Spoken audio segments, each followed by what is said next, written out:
Minus 10% ఉండాల్సిన ప్రగతి.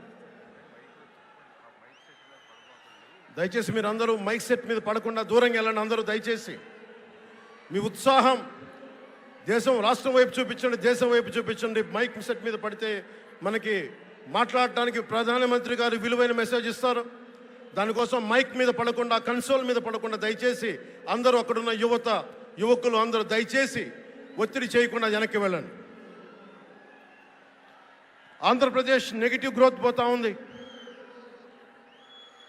మా మీద తెలుసు, వైజాగ్లో ఇన్సిడెంట్లు కానీ ప్రతిపక్ష నాయకుల మీద ఎలాంటి దాడులు చేశారో, బీజేపీ కార్యకర్తల్ని పొట్టల్లో కత్తులు గుచ్చి పేగులు బయటికి తీశారు వైసీపీ నాయకులు. వైఎస్ వివేకానంద రెడ్డి గారిని మర్డర్ చేయించిన ప్రభుత్వం ఇది. సిబిఎన్ గారిని ఇబ్బంది పెట్టిన ప్రభుత్వం అరెస్ట్ చేసి నన్ను స్వయాన అనేక పర్యాయాలు అడ్డుకున్న ప్రభుత్వం ఇది. ఈ ప్రభుత్వం పోవాలి. ఈ ప్రభుత్వం పోవాలంటే ఒకటే, డబ్బులు పెరిగిపోయిన జగన్కి ఎవరు అడ్డు ఆపు లేరు, నేను ఏదైనా చేయగలను అనుకుంటున్నాడు.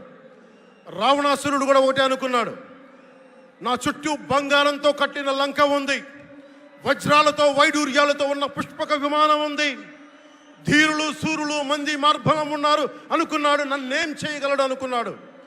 నార చీర కట్టుకొని నేల మీద నిలబడి శ్రీరాముడు బాణంతో చంపేశాడు.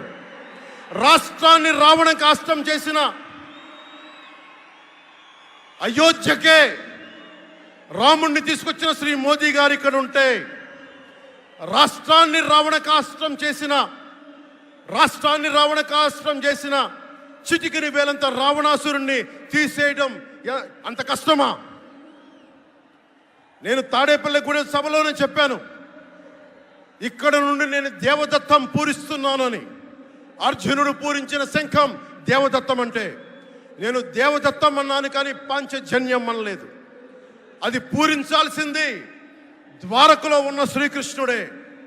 అక్కడి నుండే మోదీ గారు పాంచజన్యాన్ని వచ్చిన మోదీ గారు, గుజరాత్ ద్వారక నుంచి వచ్చిన శ్రీ మోదీ గారు ఈ కురుక్షేత్ర యుద్ధం కోసం పాంచజన్యాన్ని పూరిస్తారు.